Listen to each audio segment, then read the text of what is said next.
In the autumn of 1806, the Emperor Napoleon Bonaparte rode through the Brandenburg Gate in Berlin. He was at the absolute zenith of his power. He had just crushed the Prussian army at the battles of Jena and Auerstedt. A year earlier, he had shattered the Austrian and Russian empires at the Battle of Austerlitz. He was the master of the European continent. From the Atlantic coast of France to the borders of Russia, kings and princes bowed to him. The map of Europe was being redrawn by his hand. To the observer standing in Berlin that day, it seemed that nothing could stop the French war machine. It appeared that the Corsican artillery officer had finally achieved total dominion. But Napoleon knew the truth. He knew that his victory was incomplete. He looked across the English Channel and saw an enemy that he could not defeat with cannons or cavalry charges. That enemy was Great Britain. For over a decade, Britain had been the thorn in the side of the French Revolution and the French Empire. The British financed every coalition against France.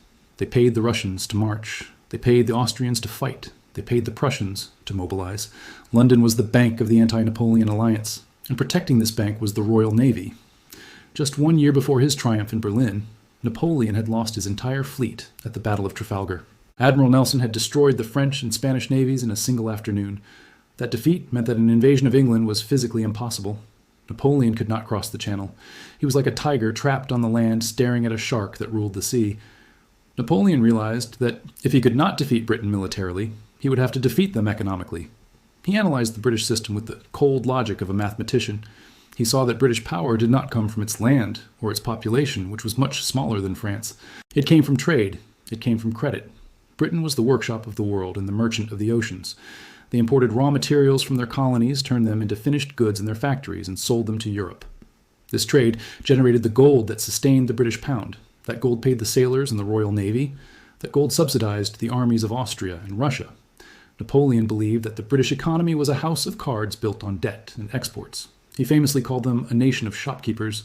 He believed that if he could just shut the shop, if he could prevent British goods from being sold in Europe, the British economy would collapse. The banks in London would fail. The currency would become worthless.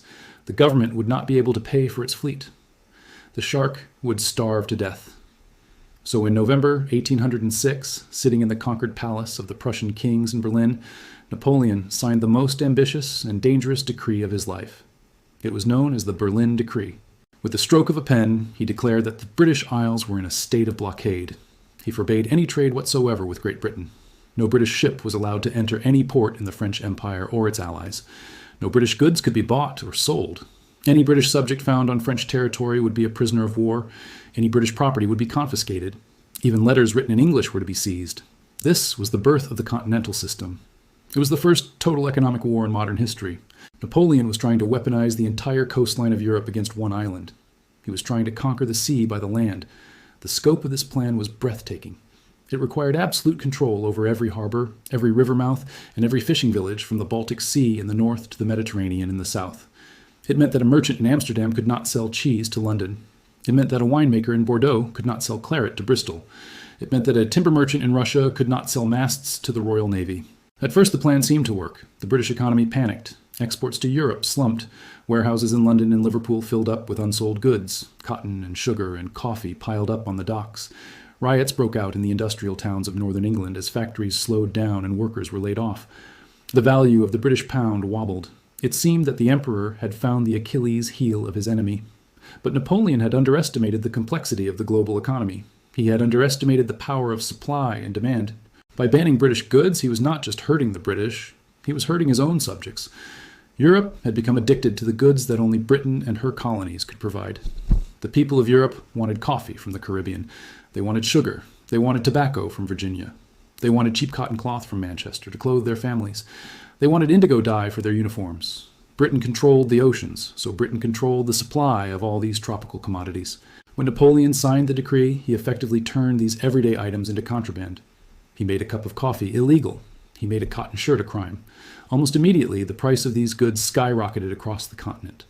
In Paris, the price of sugar rose by 400%. In Hamburg, coffee became a luxury that only the super rich could afford. The cotton industry in France, which Napoleon hoped would replace British industry, collapsed because it could not get the raw cotton bales which were carried on British ships. The Continental System was designed to strangle Britain, but instead it began to strangle Europe. The French economy, which was supposed to boom without British competition, found itself paralyzed. French ports like Bordeaux and La Rochelle, which relied on Atlantic trade, turned into ghost towns. The grass grew in the streets of Amsterdam. The shipyards of Hamburg went silent. Napoleon had promised his people that the blockade would bring a swift peace and prosperity. Instead, it brought inflation and shortages. He was trying to fight the laws of economics with the laws of the empire. He believed that his will alone was enough to alter the flow of commerce. He sent customs officers to every port. He created a massive army of border guards and spies to hunt down British goods. He ordered that any British cloth found in Europe should be burned in public squares. Bonfires of confiscated goods lit up the cities of Europe. People watched in horror as millions of francs worth of shoes and coats and sugar were incinerated by French soldiers, while they themselves were shivering and hungry. This did not look like liberation. It looked like madness.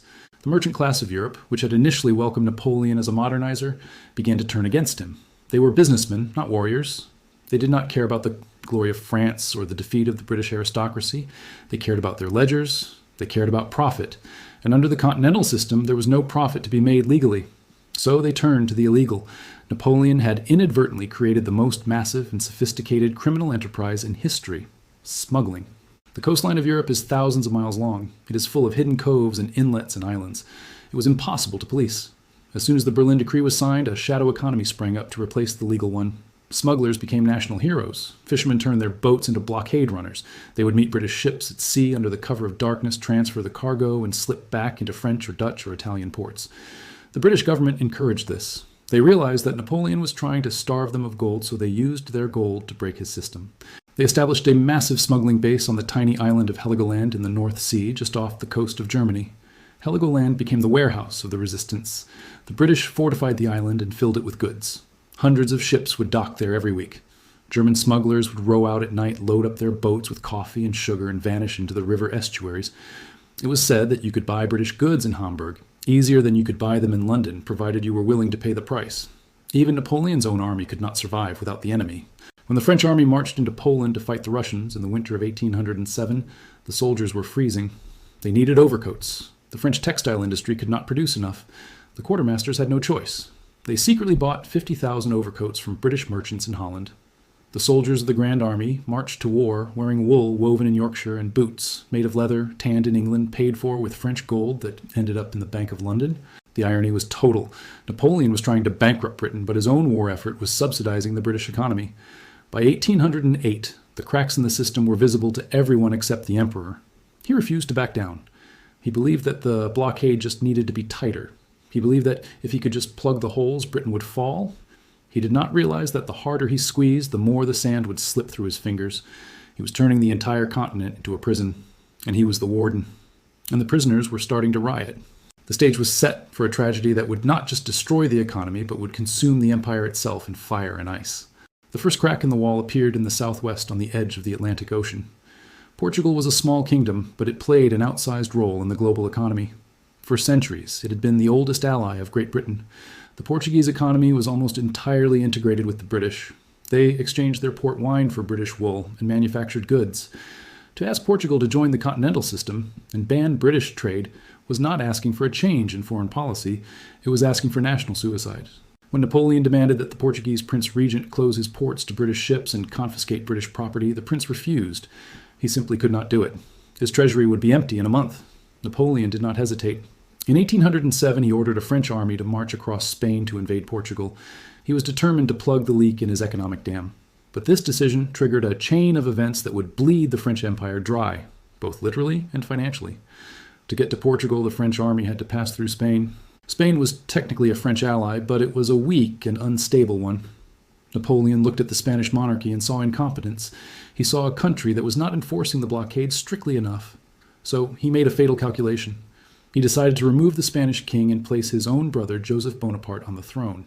He thought he was installing a reliable manager to oversee the blockade. Instead, he kicked a hornet's nest. The Spanish people rose up in a ferocious guerrilla war. It was a war unlike any Napoleon had fought before. There were no great battles to win that would end the conflict. It was a war of ambushes, of supply convoys raided, of tax collectors murdered in their beds. Historians call this the Spanish ulcer. It became a bottomless pit that consumed French soldiers and French gold. To maintain the occupation, Napoleon had to keep hundreds of thousands of troops in Spain. These troops had to be paid, fed, and clothed. Usually Napoleon paid for his wars by looting the conquered territory, but Spain was poor. The wealth of Spain had always come from its colonies in the Americas, the galleons bringing silver from Mexico and Peru. But because of the British naval blockade, that silver could no longer reach Spain. The treasure fleet was cut off, so France had to pay the bill. For the first time, the flow of wealth reversed. Instead of money flowing from the conquered lands into Paris, money was flowing out of Paris to prop up a failing occupation in Madrid. The Continental System, which was designed to enrich France, was now draining it.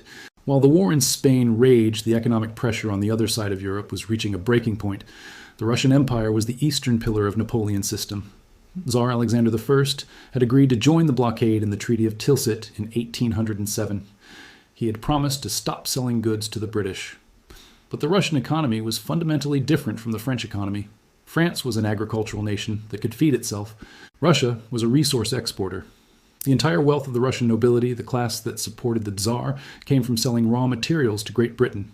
They sold timber to the Royal Navy for masts. They sold hemp for ropes. They sold tallow for candles and grain for bread. Britain was their biggest customer, purchasing nearly half of all Russian exports. When the Tsar closed the ports, the Russian economy crashed. The value of the Russian ruble collapsed, losing half its value in just 3 years. The price of coffee and sugar in St. Petersburg hit astronomical levels. The Russian nobles who lived on their country estates found themselves land rich but cash poor. They couldn't sell their harvest, so they couldn't pay their debts. Grumbling began in the winter palaces of St. Petersburg. The nobles reminded the Tsar of what had happened to his father Paul I, who was assassinated after he cut off trade with Britain. The implication was clear. If Alexander did not restore the trade would be restored by a new Tsar. Alexander begged Napoleon for relief. He asked for permission to trade with neutral Americans, so that Russia could export its timber. Napoleon refused. He was rigid. He believed that any leak would save Britain.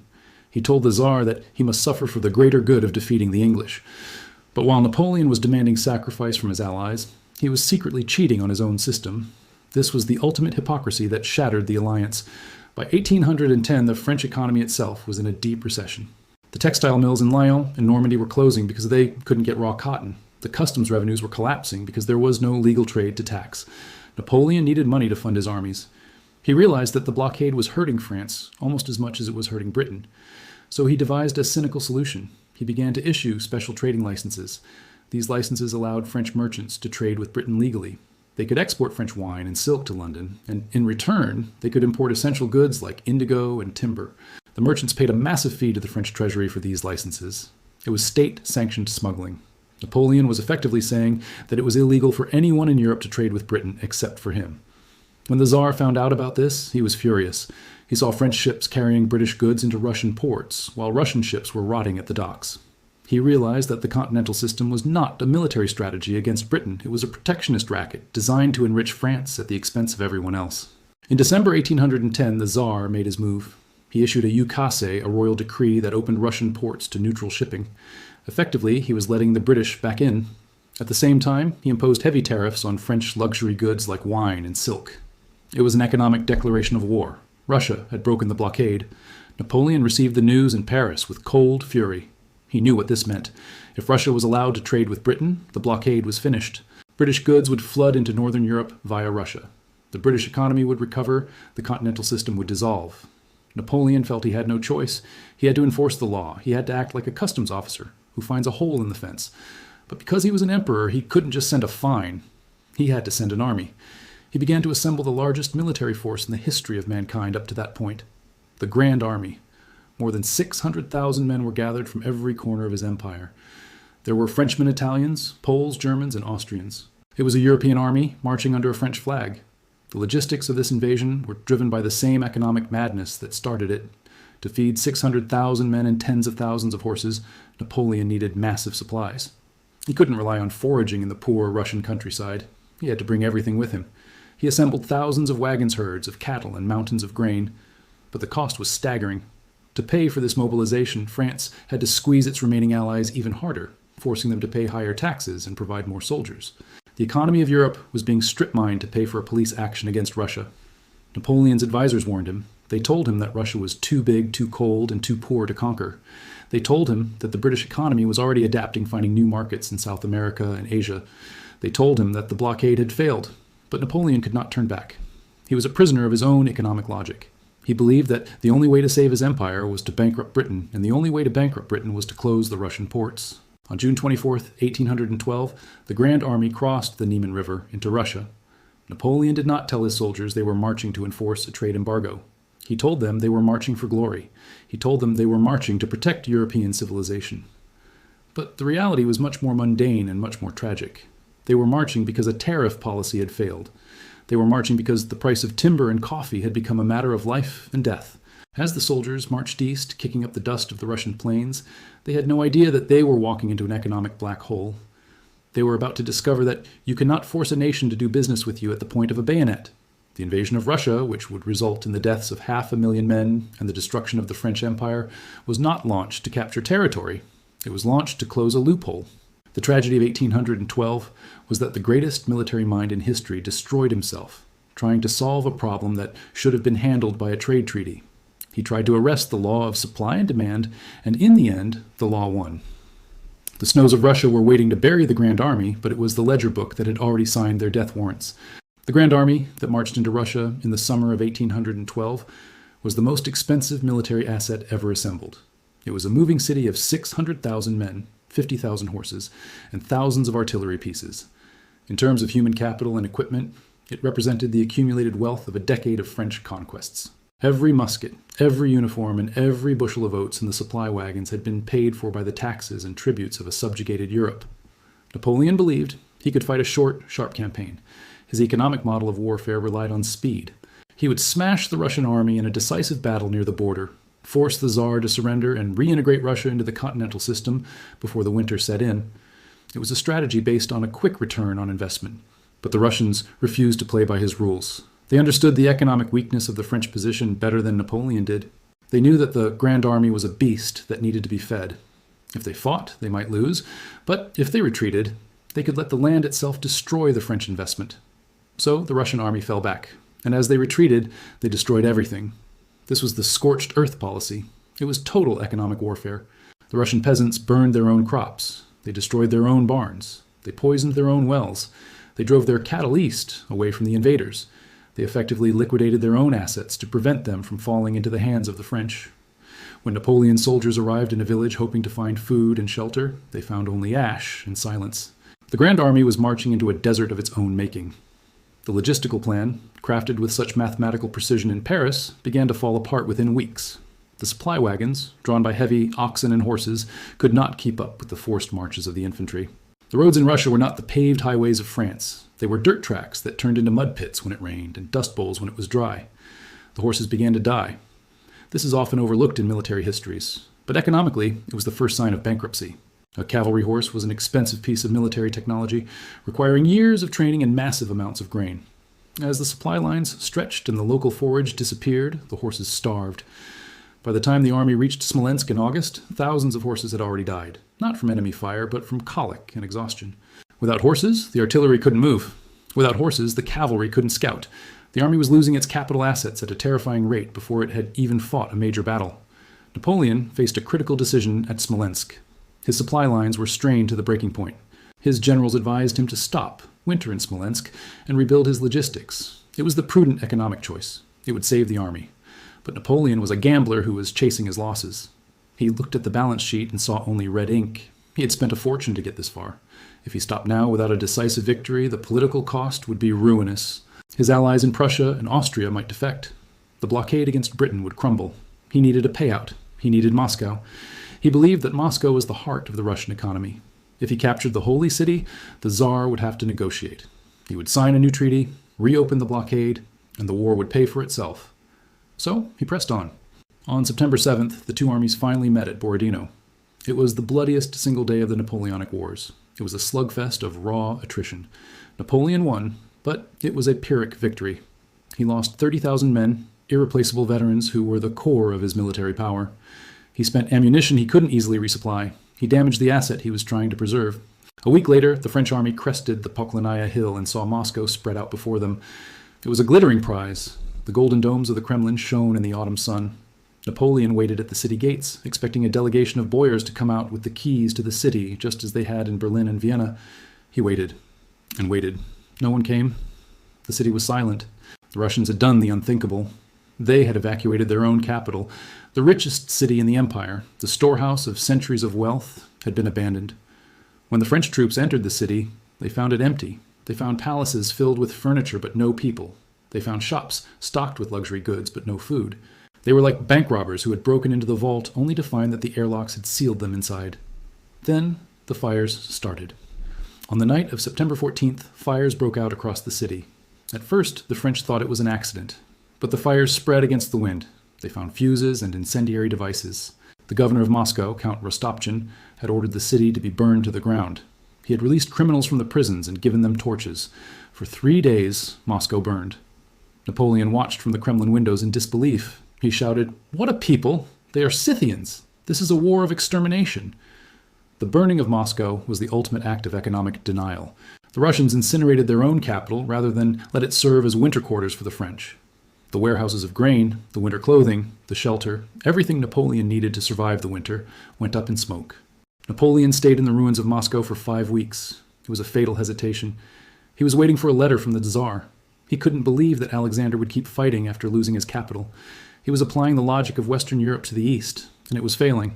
He sent peace offers to St. Petersburg. The Tsar didn't even reply. Alexander famously said, "Napoleon or I, he or I, we cannot reign together."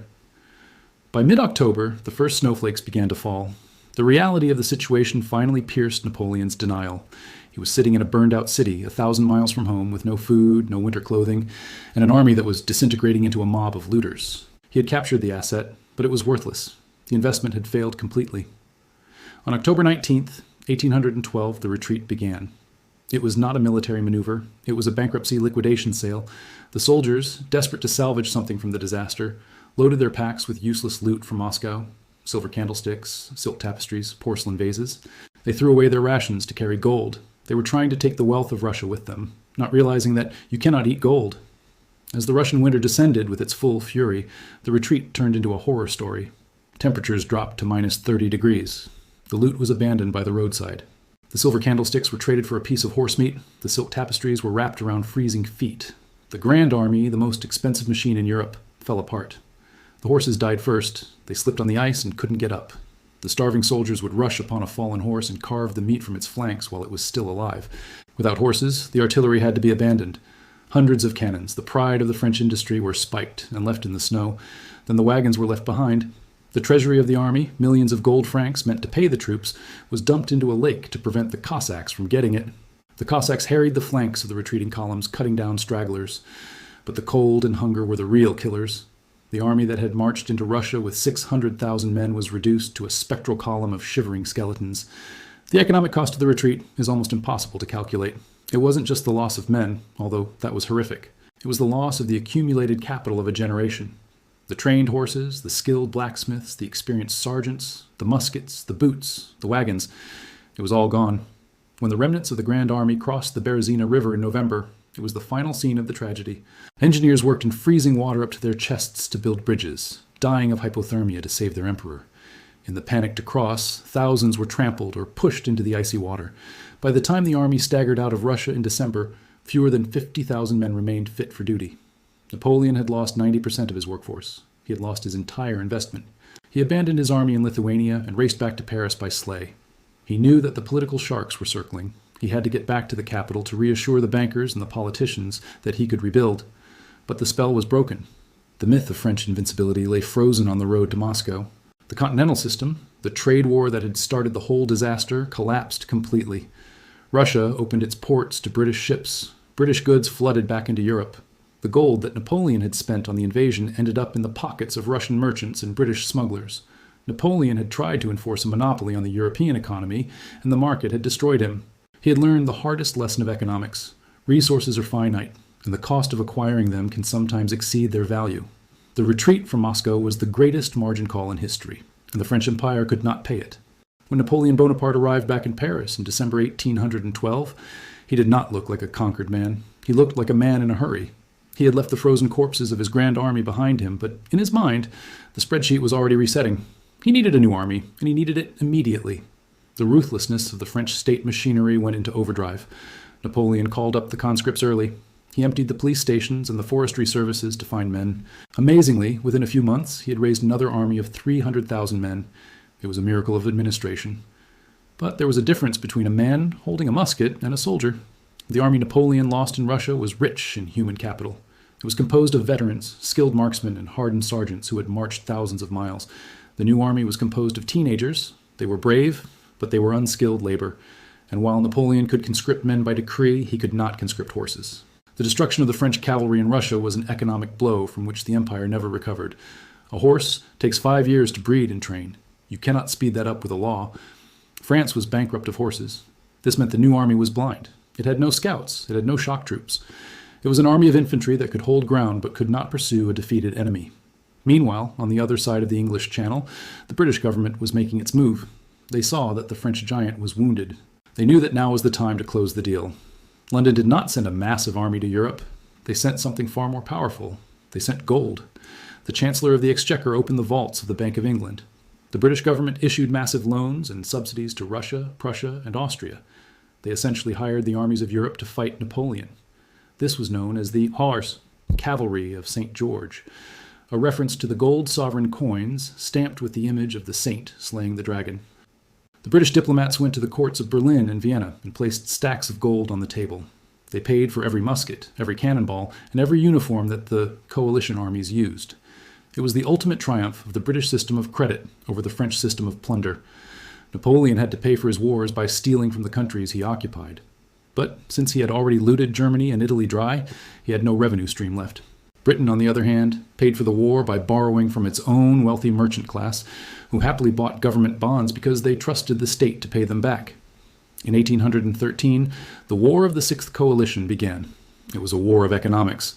The sheer weight of numbers, funded by British pound sterling, began to crush the French. At the Battle of Leipzig in October 1813, the Battle of Nations, Napoleon was defeated. It wasn't a tactical failure. He maneuvered brilliantly.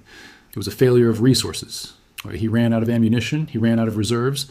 His Saxon allies defected in the middle of the battle, not just for political reasons, but because they knew the French Empire was a sinking ship that could no longer protect their commercial interests. The retreat from Leipzig marked the end of the French Empire abroad. The Continental System, the grand trade war that had started the whole disaster, was dead. The ports of Europe threw open their gates. British ships, laden with cheap coffee, sugar, and cotton, flooded into Hamburg, Amsterdam, and Naples. The local merchants cheered. The price of goods collapsed. The shopkeepers had won. Napoleon retreated behind the borders of France. For the first time in 20 years, the war came home to the French people, and this is where the domestic economy of France finally broke. To pay for the defense of the homeland, Napoleon had to tax his own people into poverty. He raised land taxes. He raised salt taxes. He seized the savings of the municipalities. The French economy, which had been shielded from the costs of war by foreign loot, now had to bear the full weight of the debt. The French people were exhausted. They looked at their emperor and they didn't see a hero anymore. They saw a tax collector. They saw a man who was spending their sons and their savings on a gamble that never paid off. In 1814, the Allied armies marched into Paris. The Russian Cossacks camped on the Champs-Élysées. The French marshals, the men who had become rich under Napoleon, refused to fight. They wanted to keep their wealth. They forced Napoleon to abdicate. He was exiled to the island of Elba. The Bourbon kings were restored. It seemed over. But there was one final desperate twist, one final bet. In 1815, Napoleon escaped from Elba. He landed in France with a handful of men. The army defected to him. He marched to Paris and took back the throne without firing a shot. This was the 100 Days. It is a romantic story, but economically, it was a suicide mission. When Napoleon arrived in Paris, he found the treasury empty. The king had fled with the gold. Napoleon tried to raise money. He asked the bankers of Paris for a loan. They refused. They knew he was a bad credit risk. He tried to issue bonds. Nobody bought them. He faced the combined armies of Europe at Waterloo with a military machine that was held together by shoestrings. He had no money for a long campaign. He had to win immediately, decisively, or he would go bankrupt within months. At Waterloo, on June 18th, 1815, the gamble failed. The British squares held firm. The Prussian army arrived on the flank. The French army routed. Napoleon surrendered to the captain of a British warship, the HMS Bellerophon. It was fitting. He surrendered to the representative of the Royal Navy, the wooden wall that had enforced the blockade and strangled his empire. He was sent to St. Helena, a lonely rock in the middle of the South Atlantic, where he would spend the rest of his life staring at the ocean he could never conquer. The aftermath of the Napoleonic Wars reshaped the world economy for the next 100 years. The British Empire emerged as the undisputed master of the globe. The British pound became the world's reserve currency, a position it would hold until the First World War. The City of London became the central bank of the world. The Industrial Revolution, fueled by the market secured during the war, accelerated. Britain used the profits of peace to build the Victorian world. France, on the other hand, was left with a shattered economy and a demographic disaster.